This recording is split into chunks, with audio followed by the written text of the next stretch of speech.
teman-teman. Halo sahabat teman-teman. Sekarang jam 23. Jam 11 malam. Kita akan membacakan cerita horor menurut Google.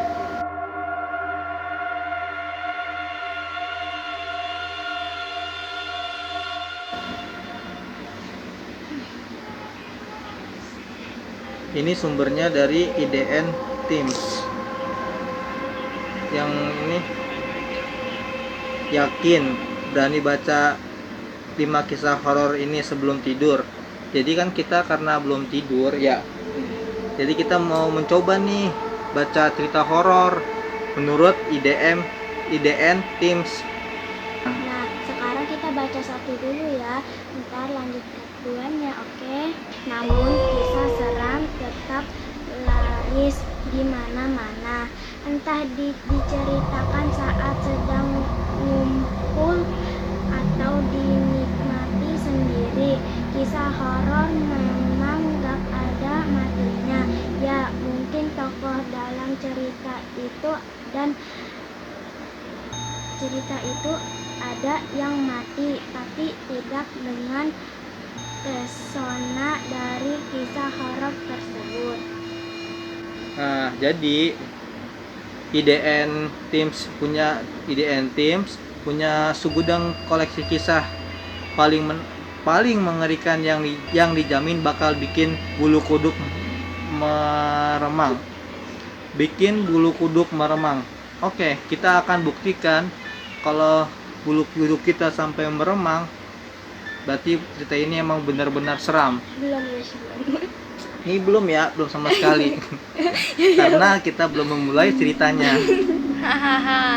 Oke, lanjut aja. Lanjut. Jangan di-skip, oke?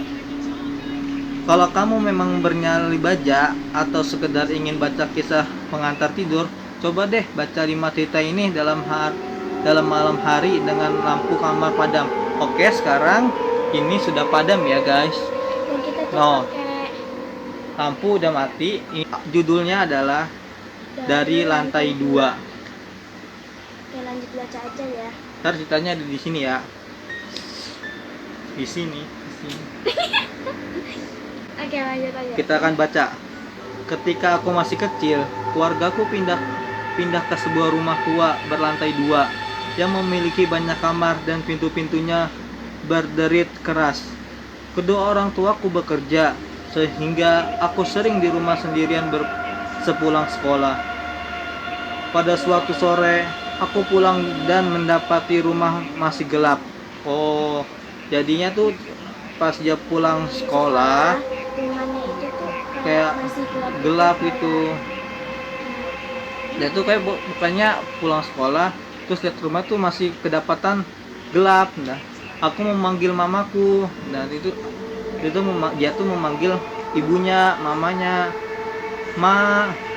Dan mendengar suara merdunya menjawab, "Ya." Dan si mama itu menjawab, "Ya, dari lantai 2."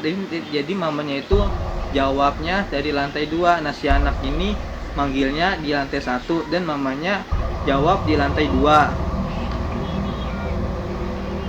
Dan dari lantai 2, aku panggil mama sekali lagi sambil menaiki tangga menuju lantai 2. Hendak mencari di mana mamaku berada. Sekali lagi, mama menjawab, "Ya," dengan suara yang lembut.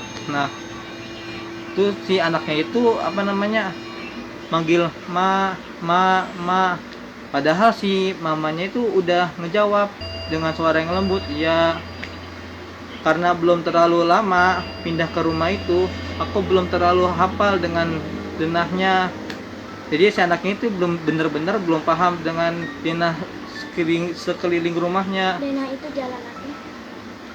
Bukan jalan, ya pokoknya lokasi rumahnya. Iya. Oke, lanjut aja. Karena aku belum terlalu hafal dengan denahnya, tetapi aku yakin suara mama berasal dari salah satu kamar kosong yang terletak di ujung lorong. Aku sempat merasa merinding, tapi kupikir itu hal yang wajar. Dan begitu aku bertemu mama, nanti pasti perasaan itu akan hilang. Jadi aku segera menuju kamar di ujung lorong yang menggapai kenop pintunya. Ketika baru akan memutar kenop pintu kamar itu, aku mendengar pintu depan rumah terbuka. Suara mamaku yang melengking ceria terdengar memanggil dari bawah. Nak, kamu sudah pulang. Kamu sudah pulang duluan. Spontan aku terpejerat. Ku lompat mundur dari pintu kamar kosong di depanku dan berlari kabur ingin menyambut mamaku yang ada di bawah. Nah, tadi tuh suaranya tuh berasal dari lantai 2. Nah, Sekarang tiba-tiba mamanya tuh totonya ada di lantai bawah. Ih, serem gak sih? Ya enggak. belum Serem. masih pemulaan ini. Jadi tuh mamahnya tuh ternyata ada di lantai bawah. Namun sekali lagi menengok ke belakang untuk terakhir kalinya, aku melihat pintunya terbuka sedikit dengan bunyi derit nyaring dan seseorang tidak suatu memandangku dari celah pintu tersebut. Dia tuh saya nggak tahu juga ya. Dia tuh anaknya itu habis pulang sekolah dan dia dengar mamanya, dia kan manggil mamanya. Habis itu dia dengar di lantai 2 dan terus dia naik ke lantai 2. Udah nyampe ke lantai 2 dia tidak tahu denahnya, belum paham sekali ya. Jadi mamanya itu tiba-tiba kayak manggil di lantai, langsung ke lantai bawah. Enggak, anaknya manggilnya di lantai bawah dan mamanya tuh menjawabnya tuh di lantai 2. Nah, setelah itu anaknya tuh naik ke lantai 2 gitu. Ya, pokoknya gitu guys. Ternyata nggak serem. Dia nggak serem, bohong. Nggak serem. Mana bulu kuduk nggak merinding? No guys, ada yang merinding. Ini bulu tangan ya, apa bulu kuduk? Oke, terima kasih. Oke, terima kasih. Terima kasih sudah mendengarkan cerita menurut IDN Steams. Ya udah.